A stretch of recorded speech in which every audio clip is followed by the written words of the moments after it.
Il y a 104 ans, 3000 Mauriciens s'engagent et vont combattre durant la Grande Guerre, la Première Guerre mondiale. 170 de ces poilus, c'est comme cela qu'ils étaient surnommés, seront tués au combat. Il y a 4 ans, Christine Champtoani, référente culturelle à l'école du Centre, et Christine Renard, professeure agrégée d'histoire, se lancent dans un projet pédagogique qui deviendra un livre.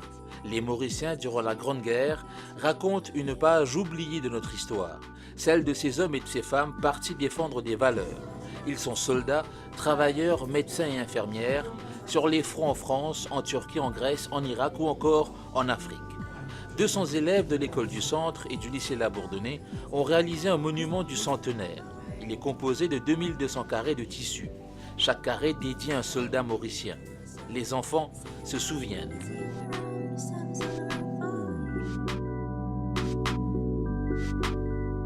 C'était il y a 3 ans, on était en CM2. On travaillait un peu sur la Première Guerre mondiale et les profs nous ont annoncé qu'on avait fait un projet en commémoration des 3000 Mauriciens qui ont participé à cette grande guerre. Et on a retrouvé la trace de 2400 d'entre eux. Et donc nous avons fait avec des carrés de tissu une commémoration. On a écrit leur nom. On a aussi mis leur numéro de soldat et dans quelle armée ils étaient. Un coquelicot pour l'armée anglaise et un bleuet pour l'armée française. Et c'est une histoire assez incroyable. Vous avez découvert des choses que vous ne connaissiez pas à l'époque. Oui, il y avait beaucoup de choses qu'on ne savait pas, qu'on a découvert. On a même des ancêtres qu'on ne savait pas qu'ils avaient participé à la guerre. Et grâce à ce projet, on a su. C'est beaucoup de fierté parce que Maurice, on peut penser petits, ils n'ont pas été super investis dans la Première Guerre mondiale. Mais là, on voit tous ces noms-là et ouais, c'est de la fierté.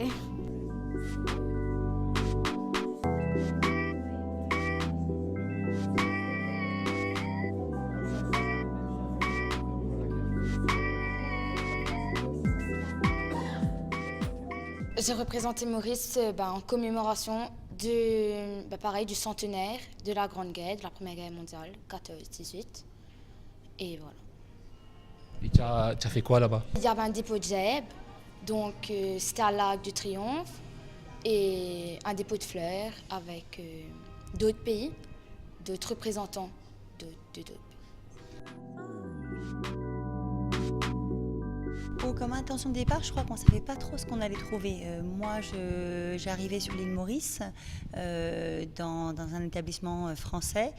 C'était le centenaire de la Grande Guerre qui encourageait en fait à aller chercher un petit peu dans chaque lieu ce qu'on pouvait trouver sur la Première Guerre mondiale. J'avoue que j'ai commencé à aller à la Société de l'Histoire. C'est là que j'ai rencontré Christine qui avait un peu le même projet.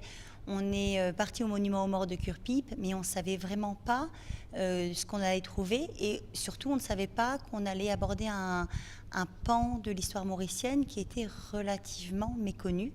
Donc, et on ne s'attendait pas après à trouver autant de documents, que ce soit aux archives, dans les archives familiales, dans les archives numérisées. Est-ce qu'il faut s'étonner que ce projet pédagogique révèle justement une méconnaissance de ce moment important de notre histoire ? Oui, 100 ans, ça nous paraît très court, mais en même temps, dans une histoire coloniale, d'abord, l'histoire de Maurice, c'est aussi sur la Première Guerre mondiale, c'est une histoire coloniale. Beaucoup de documents de l'Empire britannique ne sont plus là aussi, première chose. Deuxième chose, on est d'un pays de cyclone et d'humidité. Les photos, les lettres, les souvenirs disparaissent très très vite. C'est le cas par exemple de la liste des hommes de la Mauritius Volunteer Force que l'on n'a plus. On a retrouvé dans les archives anglaises la liste des Mauriciens dans le Mauritius Sabre Battalion. Mais à Maurice, il reste peu de choses. Donc ce monument aux morts de Cure-Pipe, c'est quand même le témoin de la mémoire collective du pays, même si quand on passe devant le Collège Royal, on ne le voit peut-être plus comme il a été vu en 1922 lors de son inauguration, parce que la mémoire était vive à tout point de vue. 100 ans plus tard, on se dit, bon, c'est un monument, il y a 2 soldats dessus, c'est aussi une autre époque. Alors, par contre, la mémoire des Mauriciens est toujours très vive sur la Deuxième Guerre mondiale. Alors, c'est vrai qu'un travail avec des jeunes élèves, ils revenaient vers nous en disant, dans ma famille, mon oncle ou mon grand-père, on disait, mais si c'est ton oncle et ton grand-père, il y a toutes les chances du monde que ça soit la deuxième. Au moins, les enfants savent qu'il y a eu deux guerres pendant le XXe siècle. Oui, il n'y a plus de mémoire orale en fait pour cette Première Guerre mondiale. Donc du coup, vu les problèmes de la mémoire écrite et de la conservation des papiers, je pense que c'est ce qui peut expliquer aussi. Qu'est-ce qui a été la chose la plus extraordinaire que vous avez découvert par rapport à tout ce qui a été raconté sur la Première Guerre? Moi, j'ai découvert que mon arrière-grand-père avait participé, était engagé à la Première Guerre mondiale. Donc, Et quel effet ça t'a fait quand tu as découvert ça? j'étais fière, très fière. Et c'est quand on a votre âge et qu'on découvre ce qui s'est passé il y a 100 ans pendant une guerre qui était aussi dramatique que cela, ça vous choque, ça vous surprend? Oui, énormément. Mais le fait qu'il soit revenu après la guerre était encore plus formidable. Ouais, c'était très courageux d'être déjà allé à la guerre engagés. Ils n'étaient pas obligés et ils ont décidé d'aller. Et oui, c'est une grande fierté que des Mauriciens soient allés là-bas pendant les plus grandes batailles comme Verdun et tout. Quand j'étais petite, je n'imaginais pas à quel point la Première Guerre mondiale, c'est super vaste pour moi. Et depuis qu'on a travaillé dessus, j'ai appris super beaucoup de choses et tout ça. Et oui, j'étais choquée et j'ai appris beaucoup de choses dessus, oui. Qu'est-ce qui reste en mémoire de tout ce que vous avez appris par rapport à vos recherches déjà ici, en même temps tout ce que ça vous a ouvert comme porte sur l'histoire? Ce que, comme vous avez dit, ce qui m'a le plus choqué, c'est leurs conditions de vie, avec le moral qu'ils devaient garder. Et donc, ce que ça m'a appris, c'est jamais de se plaindre et tout ça, parce qu'il y a tout en pied dans la vie. Ouais. On a eu plusieurs approches selon l'âge aussi des élèves qui ont été concernés. Moi, avec les élèves de première, c'est-à-dire qui ont 16-17 ans, donc qui ont déjà fait beaucoup d'années d'histoire dans leur cursus, je les ai emmenés au Monument aux Morts, je leur ai demandé de choisir chacun 2 soldats.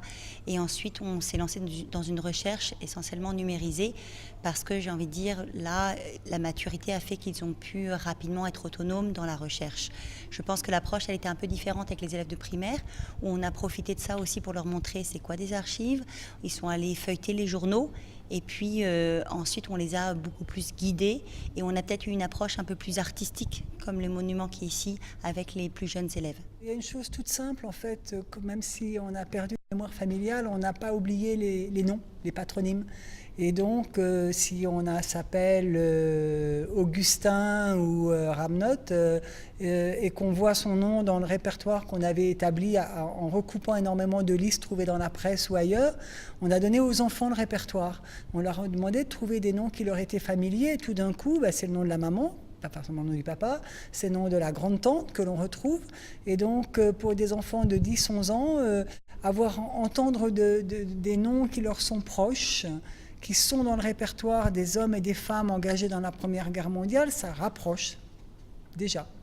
Après ça, on a donné à chaque enfant une dizaine de carrés à faire, et pour leur montrer la diversité des engagements des Mauriciens, on s'est appliqué dans le travail pédagogique avec tous nos collègues enseignants de CM2 et profs d'histoire de donner aussi à chaque enfant des carrés différents, c'est-à-dire des hommes engagés soit en Australie, en Angleterre, en France, en Inde, au Canada, en Afrique du Sud, pour bien montrer la diversité. Donc en faisant 10 carrés, chaque élève avait déjà la diversité et des rubans différents à mettre, puisqu'il y a une légende à ce monument. Si on est dans l'armée française, il y avait un certain ruban, l'armée indienne un autre, etc. Donc l'idée était vraiment de donner aux enfants, par un travail artistique, d'imprimer quelque part dans leur mémoire à eux qu'il y avait déjà une diversité des engagements.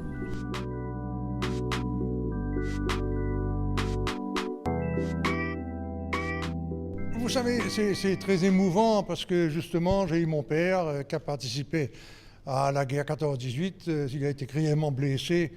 Il était un soldat dans l'artillerie de l'armée française. Donc, il a été blessé dans les Balkans. Il avait reçu un éclat d'obus à la plèvre, dans le poumon. Et une des rares choses qu'il disait que le médecin disait qu'on sauvait 1 sur 10 000 des gens blessés comme ça. Et il a eu la chance de ne pas être mort, en fait.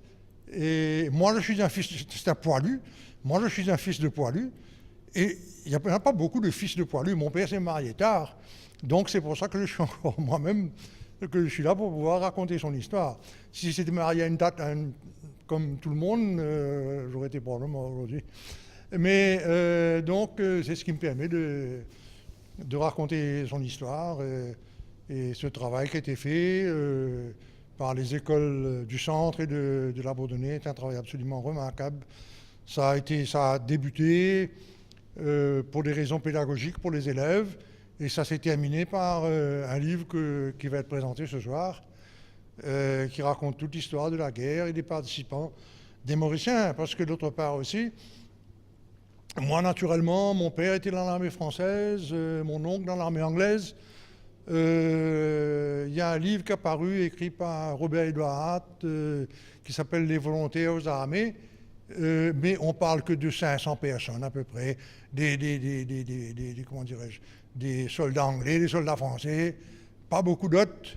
Et là, ce travail qui a été fait par ces écoles-là, et Mme Christine Renard et Mme Christine Champtonani, est un travail absolument remarquable de recherche, où on a vu qu'il y avait beaucoup plus que 500 personnes, 500 Mauriciens, qui avaient pris part à cette guerre-là.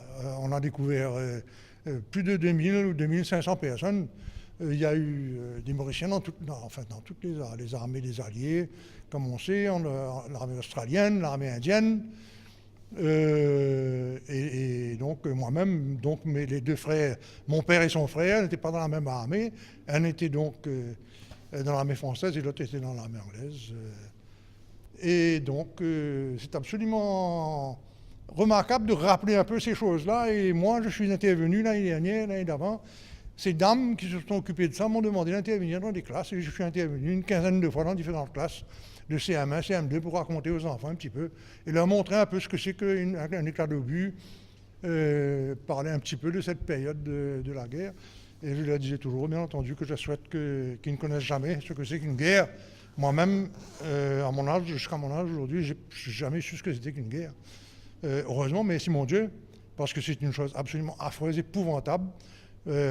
Pendant les guerres, les humains deviennent des animaux, s'entretuent et font n'importe quoi entre ennemis. C'est absolument diabolique. Votre père a commencé à vous raconter sa guerre quand? Non, mon père il n'a jamais beaucoup raconté ces détails là, que j'ai découvert. J'ai un document que je viens d'avoir il y a 2 ans, là, tout son itinéraire de soldat français. Ça vient d'être découvert. Lui-même n'a jamais vu ça de sa vie. Moi, je l'ai vu moi maintenant. Mais lui n'a jamais vu ça de sa vie. Et ma famille ne connaît pas tout ça. Je vais leur présenter ces choses-là quand on sera prêt, là, quand le livre a été présenté, parce qu'il y a dans le livre 3 ou 4 pages qui sont consacrées à l'itinéraire de mon père. Mon père avait donc reçu un éclat d'obus et il a toute sa vie, ça l'a martyrisé cette histoire-là. Et comme j'ai déjà dit, le fait d'avoir approfondi un peu plus ces affaires de guerre avec mon père, etc., je réalise que mon père avait des attitudes comment dirais-je, que cette guerre l'avait marqué certainement. Il était un peu anxieux toujours.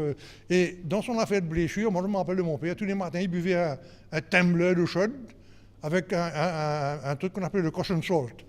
Alors il prenait ça parce que cette blessure-là, il avait toujours peur que dans sa vieillesse, que cette blessure-là lui fasse du mal. Alors il se soignait son corps, comme dirait, il prenait de l'eau tiède tous les matins. Et il prenait ce truc qu'on appelait le caution salt à l'époque, je ne sais pas, cela a fait du bien en tout cas. À quel moment vous réalisez que ce travail, finalement, qui commençait pour inciter les jeunes à s'intéresser à l'histoire, va devenir un livre, un projet de livre? Assez tard, en fait, pour le projet de livre. C'est-à-dire que autant on a réalisé très vite, parce que pour nous aussi, ces lettres, ces témoignages, ces photographies, ça a tout de suite été ce qui nous a le plus ému dans ce projet. Mais on a d'abord donc fait cette exposition et c'est après, en fait, qu'on a réalisé, une fois que l'exposition était finie, que peut-être que si on faisait rien à la suite, tout ça retomberait assez vite dans l'oubli. Moi, c'est vrai que je repartais en France, les équipes de professeurs changent, et c'est aussi la rencontre avec d'autres personnes qui nous ont surtout encouragé. C'est pas, je dirais que l'initiative, elle n'est pas venue de nous. Et voilà, c'est d'autres personnes qui nous ont encouragés à aller jusqu'à l'écriture d'un livre pour justement que ça ne disparaisse pas. On réalise que c'est un volumineux livre d'histoire, très riche, très documenté, et qui englobe une histoire extraordinaire quand même. On avait été aidé par le plan de notre travail pédagogique qui était en 3 temps, qui était combattre, survivre et se souvenir. Donc tous nos élèves devaient entrer selon leurs travaux dans cette articulation en 3 temps. Donc ça nous a aidé aussi à dire que ben voilà, on va parler des combats et puis on va parler de vivre à Maurice pendant la guerre et on va parler de se souvenir. Donc ça c'était déjà plus facile. Après ça on a eu une rencontre déterminante qui est quand même l'éditrice du livre, qui s'appelle Pascal Sioux, et à qui on a simplement dit nous on voudrait juste publier les lettres des poilus et des Tommy et des soldats mauriciens. C'était ça l'idée, hein. C'était la confiance de famille qui nous avait prêté des documents et on se disait c'est dommage que ça ne soit pas partagé par le plus grand nombre parce que c'est de l'émotion, parce que c'est de l'histoire personnelle, c'est qui fait la grande histoire. Et c'était un peu facile pour nous. On avait moins de travail aussi que si on reliait simplement les lettres. Et puis Pascal Sioux nous a dit non, il nous faut aussi une chronique des événements, une chronique de la vie de ces hommes, une chronique des combats, toujours bien sûr du point de vue mauricien. Hein. On n'a pas écrit un livre sur l'histoire mondiale de la guerre, on l'a toujours écrit du point de vue mauricien. Et ça, c'est important. Après ça, oui, le livre, c'est une aventure qui nous a poussé à aller un peu plus loin. Ce que je voulais dire aussi par rapport aux documents, à notre volonté de les faire un livre, c'est que nous offrons, nous, une matière grand public, entre guillemets, si je peux me permettre cette expression, pour que des historiens prolongent le travail, que ces lettres ne retombent pas dans l'oubli et ne soient plus sous le regard des autres. Donc nous ne sommes qu'un maillon dans le travail qui a été fait sur le centenaire à Maurice et dans le monde. Il faut quand même préciser que notre ouvrage est cofinancé par la mission du centenaire de la Première Guerre mondiale, soutenue par l'ambassade de France. Et cette mission, c'est un comité scientifique français qui a soutenu financièrement pendant 4 ans des projets, pas uniquement français, mais à travers le monde, pour faire des projets de mémoire. Donc voilà, c'est vraiment l'aboutissement de toutes ces rencontres et l'idée c'est que nous sommes, j'allais dire humblement, porteuses et aujourd'hui éditant des textes qui sont ouverts maintenant à tous ceux qui auront peut-être des recherches à faire en les rendant plus complexes, en y cherchant des points de vue plus élaborés d'historiens. Nous offrons ce qui est remonté par nos recherches et les élèves. On va y venir à quelques éléments que contient l'ouvrage. Je vais commencer par la couverture. Alors, on sait que pendant la Deuxième Guerre mondiale, on avait vu des bateaux, HMS Mauritius, etc. Là, on voit un avion. C'est une guerre moderne, l'aviation est déjà en place, et c'est écrit Colony of Mauritius. Alors c'est une photo qui dit beaucoup de choses quand même. Oui, c'est pour ça qu'on l'a choisi pour la couverture, parce qu'elle montre 2 choses. Elle montre un investissement à la fois économique de l'île Maurice et elle montre un engagement des hommes. Parce que c'est un avion qui effectivement a été payé par l'argent des propriétaires sucriers mauriciens. Globalement, l'île Maurice, la colonie mauricienne, a offert 30 avions, a offert de l'argent qui a permis à l'armée britannique de construire 30 avions. Et sur cette même photographie, c'est un Mauricien qui conduit cet avion qui s'appelle Bertie Anderson. Donc là, on a aussi l'engagement des hommes. C'est pour ça qu'elle nous semblait importante. Christine a fait référence à Manorama Akung, historienne qui a beaucoup, elle, travaillé sur l'investissement économique. Donc ça, c'en est une preuve. Et nous, on a beaucoup plus travaillé sur l'engagement des hommes. 3000 Mauriciens se sont engagés sur plusieurs fronts, en Europe mais aussi au Moyen-Orient, des volontaires qui racontent, dans les lettres que vous avez retrouvées, que vous publiez, qui racontent ce qui s'est passé. Et on réalise, parce que nous, on a une image racontée par les Européens, on réalise à ce moment-là que les Mauriciens ont vécu les mêmes horreurs, en fait, que la plupart de ceux qui ont combattu pendant cette Première Guerre mondiale. On découvre à travers ces lettres une vie dans les tranchées, bien sûr, sur les différents fronts. Quand Franck de Chazalmer raconte il remercie sa tante pour avoir reçu un pot de mazavaru, de piment. Ça ne peut être que mauricien, enfin, ou de l'océan Indien. Et voilà, c'est des rencontres d'hommes, de fraternité, de différentes nationalités. Mais les Mauriciens se retrouvent dans différentes armées. Et ça, c'est important. Ils sont sur différents fronts, mais ils portent des uniformes de différentes armées. C'est le début de la diaspora mauricienne. Donc vous avez des Mauriciens en 1914 et 15 qui s'engagent en Australie et qui iront sur différents fronts avec l'armée australienne. Des Mauriciens qui s'engagent en Afrique du Sud, au Canada, en Inde, en France et en Angleterre. Et ils se retrouvent sur différents fronts avec leurs armées. Mais c'est assez étonnant, par exemple, on a André Dallé, c'est un nom connu à Maurice. André Dallé venait d'arriver en Australie en 1914, il s'engage dans l'armée australienne et il va aller comme tous les Australiens, à la fois sur Gallipoli, mais aussi sur le front français. Donc voilà en quoi une armée, c'est peut être aussi plusieurs fronts.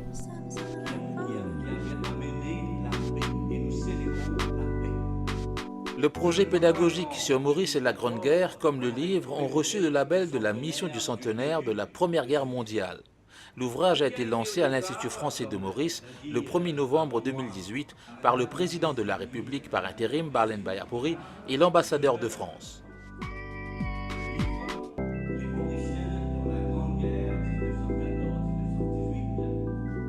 Nous sommes très heureux ce soir ici à l'Institut français de Maurice de lancer cet ouvrage Les Mauriciens dans la Grande Guerre, en présence de son Excellence le Président de la République et de l'honorable ministre des Affaires étrangères ici, avec l'éditeur et puis les deux auteurs de ce livre.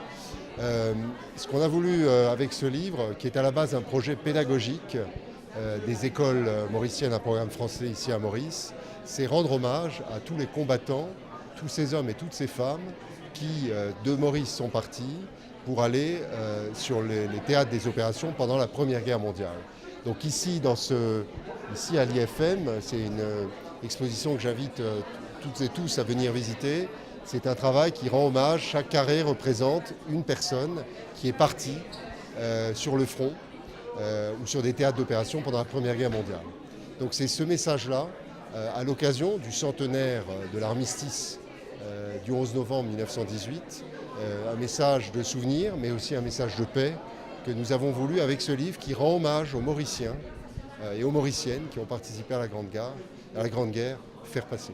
Pour finir, on réalise en fait que l'histoire des hommes liés à la guerre, comme ça a été raconté auparavant, il y avait des choses peut-être à revisiter, c'est ce qui est fait entre autres à travers cet ouvrage. Ça place des Mauriciens, des Rodriguais, des Mauriciens de toutes les communautés dans une perspective mondiale qu'on ne soupçonnait peut-être pas auparavant. C'est une bonne chose, ça. Oui, bien sûr. C'est vrai que là, du coup, on avait l'impression que l'île Maurice était loin des fronts, que la population mauricienne avait été peu engagée. Au contraire, à travers le prisme mauricien, on s'en rend vraiment compte de l'aspect mondial, de l'aspect total, puisque les Mauriciens ont été travailleurs. Et ça, c'est quelque chose que les historiens aujourd'hui, c'est un nouveau champ des historiens de se rendre compte que la Première Guerre mondiale, c'est pas que des soldats, c'est aussi surtout des travailleurs qui aidaient à la logistique. Et donc on a toute l'envergure en fait de cette guerre sur cette petite île de l'océan Indien. L'intérêt du monument qui nous entoure, c'est de rendre hommage de manière égale à tous les hommes et femmes qui se sont engagés, qu'ils soient soldats ou du bataillon des travailleurs. De la même manière, nos carrés, c'est un monument du centenaire à la mémoire des engagés. Ne sont en gris sur ce monument que les morts, 170 quand même, lors de cette Première Guerre mondiale. Mais ce qu'on a voulu faire à travers tous ces coquelicots et ces bleuets, c'est de rendre un hommage à tous, quel que soit leur engagement.